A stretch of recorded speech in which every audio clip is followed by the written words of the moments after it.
یہ پرسوں ہی بات ہو رہی تھی کسی دوست کے ساتھ، تو میں نے کہا کسی زمانے میں یہ قزاق جو تھے نا غیر مسلم، یہ مسلمانوں کے ذہین ترین بچے اٹھا کے لے جاتے تھے تاکہ مسلمانوں کے اندر جو ہے یہ ٹیلنٹ جو ہے وہ فروغ نہ پائے۔ تو میں نے کہا یہ اغوا آج بھی جاری ہے۔ پہلے اغوا اس طرح کرتے تھے کہ اس کا جسم لے جاتے تھے اور وہ جہاں بھی ہوتا تھا اس کا ذہن اپنے وطن میں ہوتا تھا۔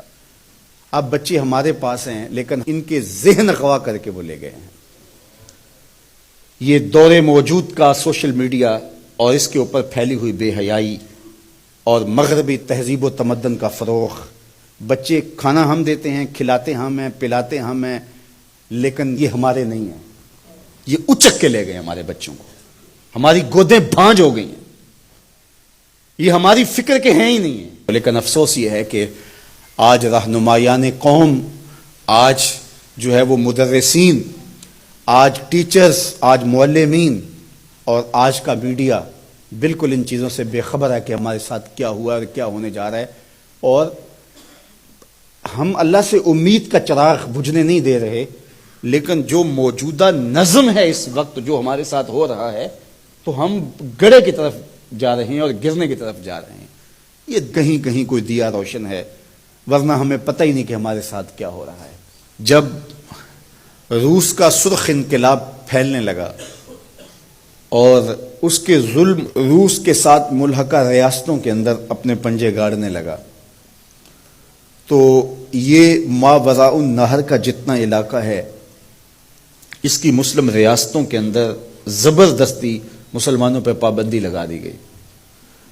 وہ مسلمانوں والے نام بھی نہیں رکھ سکتے تھے، مسجدوں کو تالے لگا دیے گئے اور قرآن مجید چھین لیے گئے، اور قرآن مجید چھاپنا ممنوع قرار پایا گیا، قرآن مجید اپنے گھر میں رکھنا ممنوع قرار پایا گیا، حتیٰ کہ سکولوں کے اندر کاغذ کے ایک ٹکڑے کے اوپر اللہ جل شانہ کا مبارک نام لکھ کر کے زمین پہ پھینک دیا جاتا، اور اگر کوئی بچہ اس کو ادب سے اٹھا لیتا تو وہ جان لیتے کہ ان کے گھر میں قرآن کی تعلیم موجود ہے، تو پھر اس گھر کو نیست و نابود کر دیا جاتا۔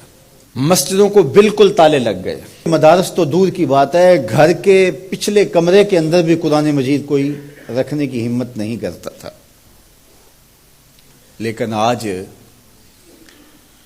آپ وہاں جا کر کے دیکھیں، سمرقند اور بخارا میں، آج تاشقند میں جائیں آپ، آج ماوراء النہر کی یہ آزاد ریاستوں کا جا کے منظر نامہ دیکھیں تو جتنی مسجدوں کی رونقیں آپ کو وہاں نظر آئیں گی یہاں نہیں ملیں گی،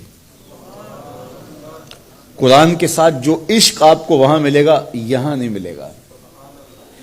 یار ان کے گھروں سے تو قرآن کے نسخے چھین لیے گئے، ان کے اہل علم کاٹ دیے گئے، ان کی مذہبی شناخت بھی لے لی گئی، ان کے نام بھی جو ہے وہ ختم کر دیے گئے، مسجدوں کو تالے لگا دیے گئے، مدارس دینیہ کا وجود کل عدم ہوا۔ لیکن یہ آج اسلام کی جس طرح نشأت وہاں سے ہو رہی ہے تو یہ کیسے ہوا؟ مختلف تہذیبیں جب دم توڑتی ہیں تو پھر دوبارہ اٹھ نہیں پاتی، اور اگر وہ اٹھتی بھی ہیں ان کی نشأت بھی ہوتی ہے تو وہ ان خطوط پہ نہیں ہوتی، وہ ایک متغیر اور بدلا ہوا ایک کلچر اور ایک تہذیب اور ایک نظم ہوتا ہے۔ لیکن یہ تاریخ عالم گواہی دیتی ہے کہ مسلمان توڑ دیے گئے۔ یہ ترکی کی مثال دیکھ لیجئے، رسم الخط بدل دیا گیا۔ چنگیز خان کہ قبیلے نے تو یہ کیا کہ وہاں بغداد کی جامعہ نظامیہ کی لائبریری کو جلا دیا اور اس کو پانی میں بہا دیا، اور آج تک وہ علم دشمن مانے جاتے ہیں۔ اب جب ترکی میں سلطنت عثمانیہ کو توڑا گیا، انہوں نے ترکی کا رسم الخط بدل دیا۔ رسم الخط بدلنے کا مطلب کیا کہ آنے والی نسلیں ان کتابوں سے ناشنا ہوں گی۔ جب رسم الخط ہی تبدیل ہو گیا تو وہ کتابیں قیمتی جوہر اور موتی سے ہی، لیکن اس کو نئی نسل پڑھ ہی نہیں سکے گی۔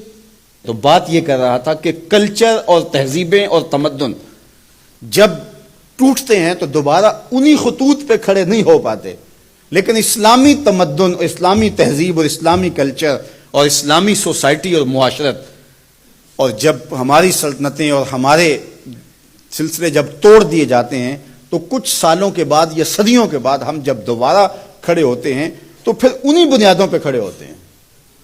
یہ وجہ کیا ہے؟ اس کی ایک وجہ ہے اور وہ وجہ ہے قرآن مجید. کیونکہ ہماری تھیوری غیر متبدل ہے، یہ بات ذہن میں رکھیے گا. جب تھیوری ایک ہو تو پریکٹیکل بھی ایک ہی آتا ہے. تو ہماری تھیوری غیر متبدل ہے، جو مرضی کر لیں، لیکن قرآن ختم نہیں ہو سکتا.